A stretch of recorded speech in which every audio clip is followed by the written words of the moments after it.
gostaria agora, então, de convidar o professor Pedro Germano Moraes Cardoso Leal, que é professor adjunto da Brown University, diretor assistente de Digital Engagement and Discovery da John Carter Brown Library, pesquisador associado também na Brown University. Ele tem pós-doutorado, ele é pós-doutor pela Université de Liège, na Bélgica, na Columbia University, tem 3 pós-doutorados na Universidade Federal do Rio de Janeiro, tem um pós-doutorado na University of Glasgow, Escócia. Ele é doutor em teoria literária pela University of Glasgow, mestre em estudos da linguagem na Universidade Federal do Rio Grande do Norte, licenciado em língua portuguesa e literaturas na Universidade Federal do Rio Grande do Norte.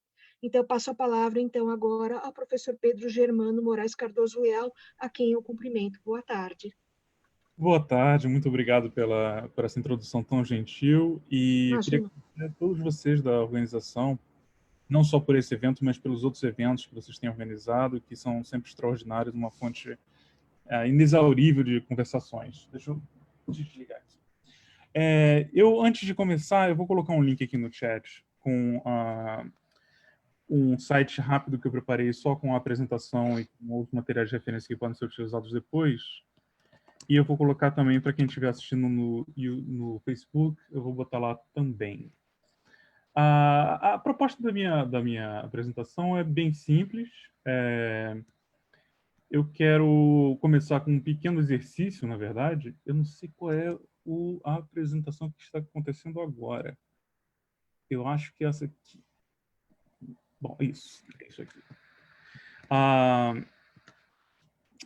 E eu vou começar com um pequeno exercício de iconografia, já que a gente tem trabalhado sobre isso aqui e sempre surgem conversas a respeito, e eu achei que pudesse ser útil de alguma forma. Então, eu vou dividir minha tela agora.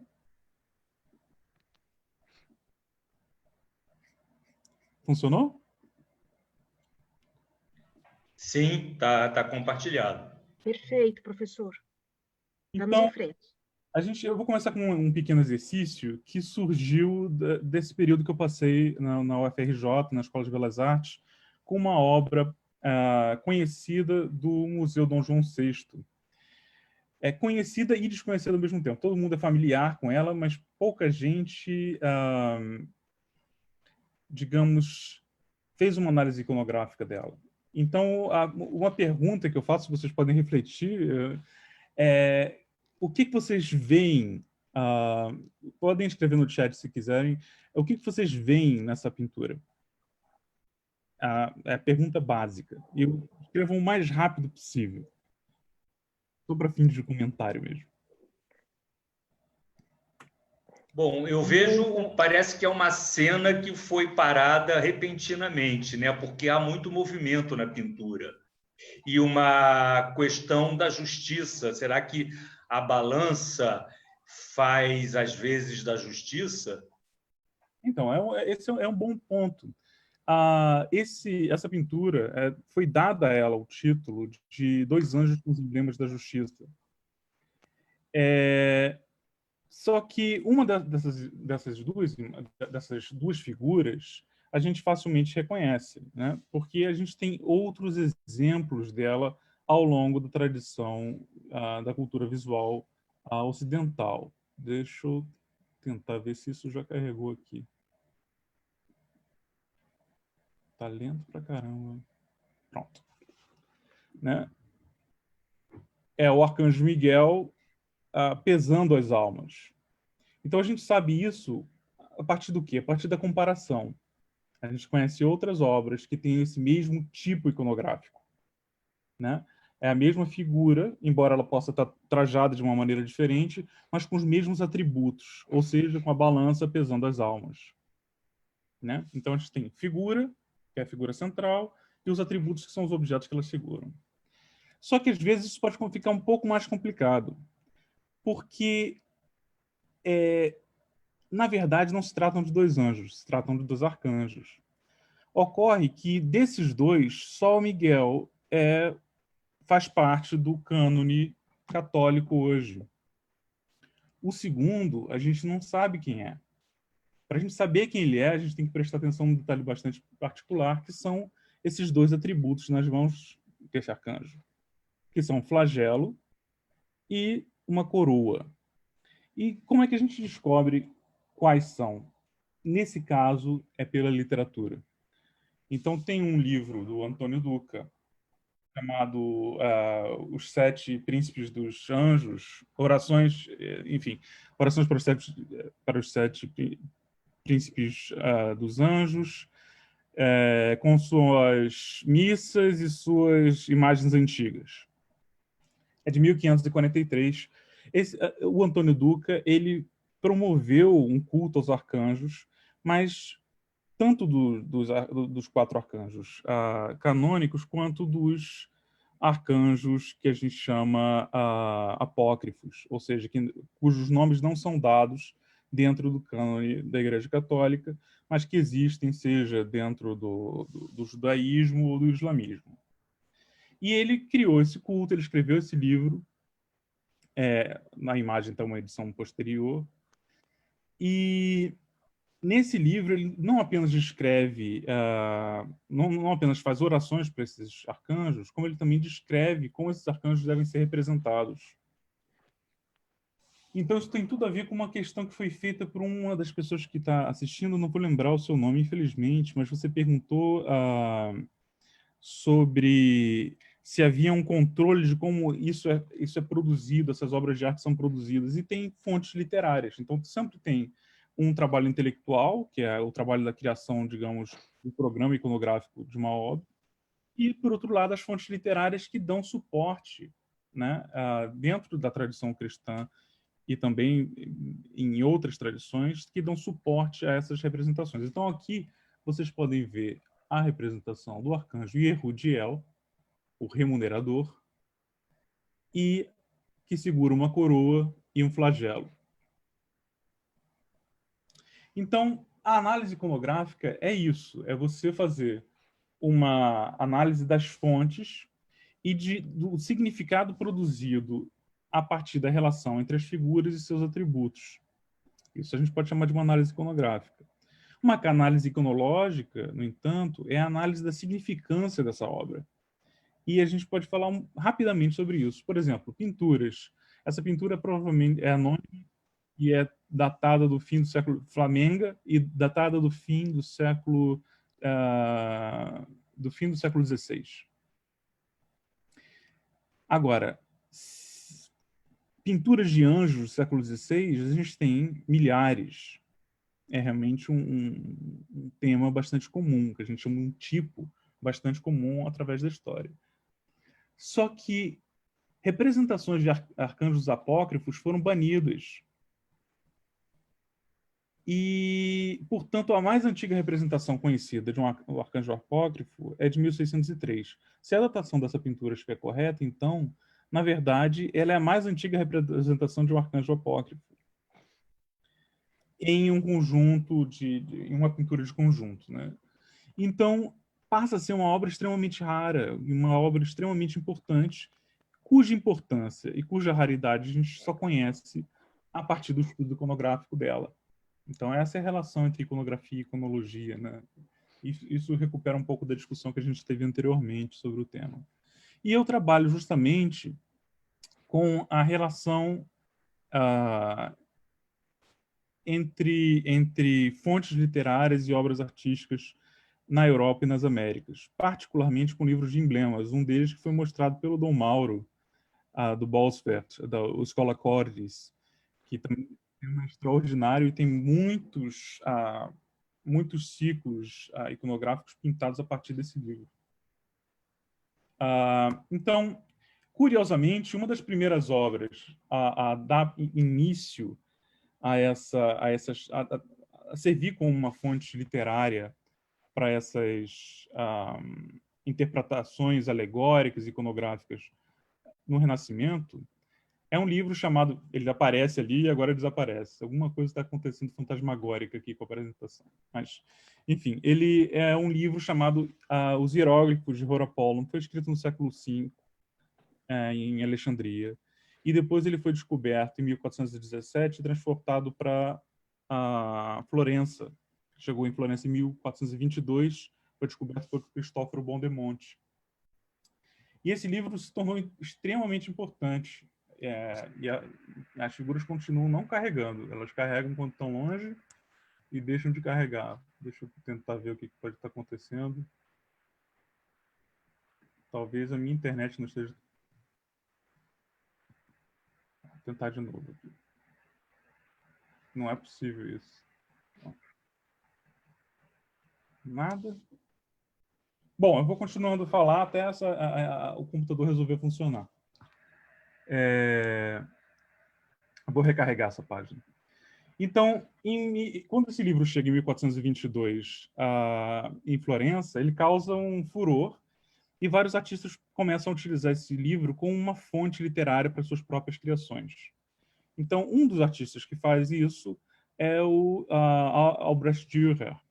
Ele ilustra uma tradução desse livro que é dada de presente para o imperador Maximiliano I, e como frontispício dessa ilustração e dessa tradução, em 1510, ele faz o que depois ele chama de um elogio em hieróglifos para o imperador. E... Caramba, como está demorando isso? Ele faz um elogio em hieróglifos para o imperador. E nesse elogio em hieróglifos, então, ele vai pegando todas as explicações que esse Horapollon dá a hieróglifos egípcios e interpretando elas como imagens que ele pode atribuir ao imperador. E a partir dessa tradição, nossa nova tradição de utilizar uma fonte literária, a gente tem a criação de livros importantes, como os emblemas do André Alciato em 1531, que são extremamente importantes para a tradição, para a cultura visual do Renascimento. E a gente tem também um outro livro extremamente importante, que são os hieróglifos do Piero Valeriano, de 1556, que se tornam fontes iconográficas para outras criações literárias e também para festivais. Eu vou tentar mostrar um pouco de como isso acontece, se o computador permitir. Vamos ver agora. Está carregando isso aqui ainda. Estava tudo carregado, mas essas coisas são sempre imprevisíveis. Se isso aqui não funcionar, eu vou tomar uma decisão drástica aqui e mudar de computador, mas eu acho que vai funcionar, eventualmente. Então, o que acontece? Esses livros se tornam fontes de pinturas, e quando você precisa pintar algo em lugares distantes, ou para ter uma uniformidade no culto, etc., eles começam a ser utilizados como modelo para pintura religiosa, e os jesuítas começam a criar seus próprios livros de emblema. Né? E existe uma grande tradição de livros de emblemas jesuítas, tanto tomando como partida as próprias meditações do Inácio de Loyola, quanto outros temas, por exemplo, os livros de emblemas que a gente chama de coração ou de emblemática mariana. Hoje está difícil. Eu vou abrir isso aqui tudo de novo. Vamos ver. Nossa Senhora. Vocês estão conseguindo me ouvir? Só para ter certeza. Só para ter certeza que isso aqui está... A internet... Sim, perfeitamente. Pronto. Então vamos lá. Vamos continuar aqui. Vou tentar mais uma vez aqui do zero. Aliás, deixa eu tentar... O senhor pode ficar tranquilo, que é normal às vezes cair a internet. Pode ficar tranquilo. O problema é a frustração. Então, o que acontece? Eles começam a ser utilizados e eles têm um poder persuasivo muito grande, porque não são imagens só para contemplação, são imagens que ensinam algo. E o grande problema é que durante os séculos XVI, XVII e XVIII também, especialmente nas Américas, havia uma tradição paralela de festivais, de sermões, que explicavam o significado dessas imagens sistematicamente, e que depois começa a... Né? Ela é uma tradição que depois é muito mais difícil de recuperar. Então, só para dar um exemplo, em uma igreja histórica de Minas Gerais, eu estive lá recentemente, eu digo uns 2 anos atrás, e eu encontrei um ciclo extraordinário de emblemática mariana. E muito interessado em compartilhar informação, eu perguntei ao responsável pela igreja o que era aquilo. E ele me falou que eram símbolos maçônicos. Quando isso acontece, a gente perde. O que a gente perde? A gente perde tanta informação iconográfica, que é o que aquela imagem supostamente significa, quanto a informação iconológica, ou seja, qual é a significância dela do ponto de vista histórico. E, naquele caso, uma significância extraordinária. Porque era uma maneira de mostrar às pessoas analfabetas quais eram as virtudes de Maria que deveriam ser, portanto, seguidas por outras mulheres, né? Então, ajuda a concepção de uma imagem da mulher ou do comportamento de uma mulher, enfim, segundo a igreja. Então, a gente... Tá muito lento isso. Deixa eu ver se eu tenho alguma alternativa, se é melhor eu ligar um outro computador. Porque isso aqui está lento demais. Eu vou tentar fazer uma tentativa desesperada aqui. Você não tem esse arquivo em PowerPoint só pela internet? Eu coloquei no grupo que eu mandei para vocês, ele está disponível. Mas eu acho que é mais fácil eu encontrei uma alternativa aqui, que eu acho que o problema é o meu notebook usando as duas telas ao mesmo tempo. E aí eu vou separar aqui e vou usar uma tela só. Eu vou ver se ele fica melhor. Eu acho que o problema realmente é a conexão. Vamos ver. Bom, agora apareceu uma imagem aí. Recuperou do nada aí alguma imagem. Mas é isso. Então, esses são os dois emblemas da justiça, e isso tem a ver com justamente a minha área de especialidade acadêmica. A tela está sendo compartilhada, né? De novo? Sim. Perfeito. A imagem está um pouco desfocada, mas ela entrou. Esse que é o problema. Ai, ai. Bom, vamos tentar aqui de outra maneira. Eu vou fechar o programa. Eu não sabia que isso ia ficar tão grande assim. E nem tem tantas imagens assim. Deixa eu ver aqui. Bom, então a gente continua a conversa mesmo assim. Tem as imagens aqui do estudo de caso. E eu vou falar justamente sobre essa que é a minha especialidade, que são a relação entre fontes iconográficas escritas em livros, em manuais iconográficos, e essas obras pintadas na cultura material. Então, a gente já falou sobre o hieroglifo de Horapolon, que foi utilizado para o Dürer fazer esse desenho no manuscrito. Esse manuscrito depois foi utilizado no topo do Arco do Triunfo do Imperador Maximiliano I, que é a maior estilogravura da história. Tem, enfim, 99 blocos. E depois ele dá origem a esse livro. Essa cultura, esse interesse por essas imagens dá origem ao que a gente chama de livros de emblema. Então, basicamente, o que o André Alciato, em 1531, fez foi usar temas da cultura ocidental e particularmente greco-romana, da antiguidade greco-romana, e transformar ela em um livro explicando como usar esses símbolos da mesma forma que o Horapolon supostamente teria feito com hieróglifos egípcios. Então, na Espanha, particularmente, esses livros foram utilizados principalmente, eles eram chamados, essa tradição foi chamada de hieróglifos, e eles eram utilizados para a decoração de festivais jesuítas, por exemplo. Então, aqui tem quando morreu a Imperatriz Maria de Áustria, em 1603, o Colégio Jesuíta de Madrid fez um festival em homenagem a ela, fez uma exéquia, como a gente chama, e pintou uma série de emblemas. E esses emblemas foram pintados e sempre tinha um texto acompanhando. Querendo tão forte escudo, tão devera parar-me, nenhum poderá tocar-me. Então, eram em pinturas e embaixo dessas pinturas, poemas. E isso rapidamente foi transmitido também para as Américas. os emblemas do Auto Teatro foram impressos na cidade do México em 1777. Né? A gente sabe que a impressão no Brasil ocorreu muito mais tarde do que isso, pelo Antônio Ricardo, e depois eles foram utilizados para festivais,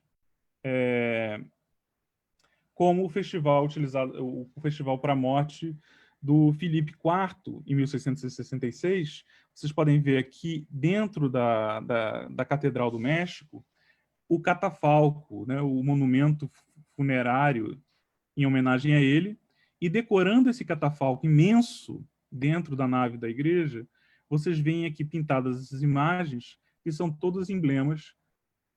Eu vou tentar mostrar uma em particular, que são todos emblemas, essa daqui, ó, essas duas figuras com esse mundo dividido aqui, que são ilustrados também no livro.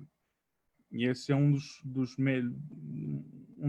exemplos mais extraordinários de gravura no México no século XVIII, XVII. Né? Essas duas figuras, a América e a Europa, e esse mundo que se parte entre elas, e que se diz que o mundo não é grande o suficiente para conter as cinzas do imperador morto.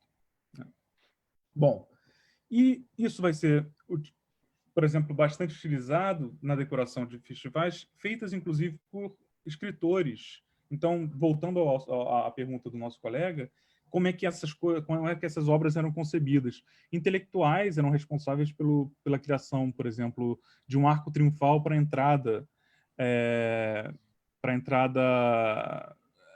a gente chamava de festa de entrada do Conde de Paredes, que era o primeiro virrei da Espanha, na Nova Espanha, ou seja, no México. E outro foi feito pela extraordinária Sor Juana Inês de la Cruz, também chamada de 10ª Musa, a grande poetisa da cultura mexicana, e que tem um livro dedicado ao arco triunfal que ela também criou para a chegada do Marquês de Laguna. E para a gente ter uma ideia de como funcionavam esses arcos triunfais, aqui tem uma portada erigida na Catedral de Puebla para a chegada do Marquês de Amarillas, em 1755, para a gente ter uma ideia da dimensão de como essas obras, que essas obras adquiriam junto a uma população que era analfabeta, que não tinha acesso a livros, que não tinha acesso a obras de arte como a gente concebe hoje, né? Enfim, de lenços, né? Que a gente chama de pinturas a óleo, etc. Elas tinham a oportunidade de ver essas pinturas e de, muitas vezes, se emocionar com elas.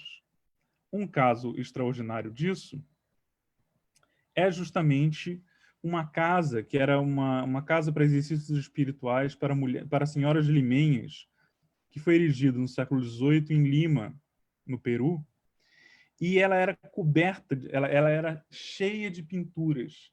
E o autor que encomendou tudo e que criou, que é Baltazar de Moncada, ele comenta que em algumas partes da casa as pessoas se comoviam, né, porque era a coisa mais próxima de uma real imersão, né, de uma real imersão dentro dessa cultura visual, especialmente com imagens do inferno e etc. Então, para a gente retomar aquele tema que eu falei rapidamente sobre Maria, a gente tem em 1732... Opa, pulou aqui. Em 1732, a gente tem a publicação desse Elogia Mariana, que, na verdade, é a terceira edição de um livro desse tipo, e que faz parte do conjunto do gênero das litanias laurentanas. E esse emblema em particular é uma série de emblemas. Esse emblema em particular é a Torre de Marfim, né? Turris Ebúrnia. E vem do Cântico dos Cânticos, mas dentro da litania lauretana foi transformado em um epiteto de Maria. No original, o seu pescoço é como uma torre de marfim, mas isso é interpretado como uma torre sobre um elefante, porque o elefante produz um marfim. E aqui no alto a gente tem Maria com o menino Jesus, uma representação bastante pagã, porque é uma figura celestial com um raio na mão, uma representação típica de Zeus. E atrás da Torre de Babel, e o demônio, o dragão, sendo pisoteado pelo leão. Eu quero que vocês lembrem dessas imagens, porque são justamente as imagens que vão ser transmitidas, por exemplo, para um conjunto de pinturas em azulejo na igreja do antigo convento de Jesus em Setúbal, em Portugal, no século XVIII. Vocês podem ver que a informação iconográfica é a mesma. Está Maria no topo da torre, sobre um elefante que pisoteia o dragão. Há essa figura celeste com raio jogando e outra figura sendo derrotada, e no fundo a Torre de Babel. E aí a gente vai ver essa mesma imagem sendo utilizada na Basílica de Guadalupe, no México, só que mudando de suporte de novo. Já não é mais a pintura de azulejo, mas é o relevo em madeira. E vocês podem ver de novo os mesmos atributos, né? Babel no fundo, Maria e o Menino Jesus, a torre, o elefante, o dragão, etc. E mesmo na Catedral de Cusco, no Peru. Então, vocês veem como é que esse modelo iconográfico ele é utilizado para, de algum certo modo, uniformizar o culto e uniformizar as imagens sacras usadas para finalidades didáticas. Né? Mesmo quando elas não tinham o texto acompanhando. Aqui, elas têm o texto acompanhando. No anterior, o texto foi perdido, mas a fonte iconográfica é a mesma. Né? E elas também foram utilizadas largamente, esse gênero que a gente chama de emblemática, para outra forma de pintura, essa que foi bastante abraçada pelos jesuítas em particular. Aqui a gente tem uma cena das postrimerias, né, do juízo final. É uma gravura do Filipe Tomassin, que foi feita em Roma. No topo dessa gravura, a gente tem uma cena da salvação. No meio do juízo final, aqui a gente tem o mesmo lugar, Arcanjo Miguel, que a gente viu no começo dessa conversa. E embaixo a gente tem uma cena do inferno. Eu vou pedir para vocês prestarem atenção em algumas dessas figuras, se possível. Por exemplo, esse grande demônio aqui, essa roda de tortura e a boca. Cadê a boca do inferno? Deve ter uma boca do inferno aqui. Estava aí. Aqui está a boca do inferno. E vamos ao nosso pequeno tour de como isso vai ser pintado, por exemplo, no México. É a mesma estrutura aqui nesse caso, mas não é exatamente a mesma representação, embora o motivo iconográfico esteja aqui. A boca do inferno, o inferno na parte inferior, mas é uma pintura que vocês imaginem que deve ser muito complexa, de representar todos os elementos que estão dentro daquela gravura. Para fazer isso, você teria que ser um pintor extraordinário, como, por exemplo, o Diego Quispe-Tito, o grande pintor, talvez, da escola cusquenha, e que é também de origem nativa, mestiça. O Diego Quispe-Tito não só faz a pintura, como toma todo o texto e traduz o texto que aparece na gravura. E aí você vê aqui a roda da tortura, do lado direito, a boca do inferno. É uma adaptação de todos os elementos iconográficos que tem dentro daquela pintura. Ou, por exemplo, até ao século XIX, na igreja de São Batista de Huánuco, no Peru, que é muito próxima de Cusco, você tem o mesmo elemento. Aqui é só a cena do inferno, mas dentro da igreja você tem as três cenas, só que elas estão divididas em painéis laterais. A boca do inferno é pintada do lado esquerdo, é a mesma roda, o mesmo texto que aparece, na verdade, no Quispitito. Então, é uma adaptação da tradução que aparece no Quispitito aqui, e com, novamente, textos literários e referências poéticas a essa cena de tormento. Então, o que houve, na verdade, foi uma transição de uma cultura visual nas Américas mestiça para uma cultura visual ainda mestiça, mas muito mais centralizada a partir desses modelos iconográficos mais específicos, né? Que a gente tem a partir do século XVII, mas que perpassa o século XVIII e, nesse caso, chega até o século XIX.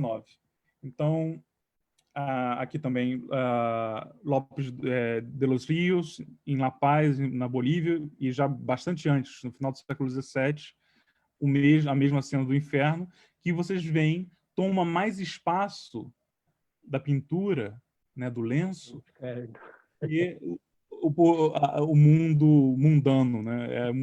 Há um enfoque nessa cena infernal, e ele tira de outro livro de emblemas sobre o inferno essas outras pequenas cenas que são pintadas também dentro da pintura, dentro desse conjunto. Então é isso. Eu me desculpo por esses pequenos problemas técnicos. No link que eu mandei para vocês tem tem essa apresentação que eu espero que funcione perfeitamente no computador de vocês. E se tiverem alguma pergunta, eu ficarei feliz em responder.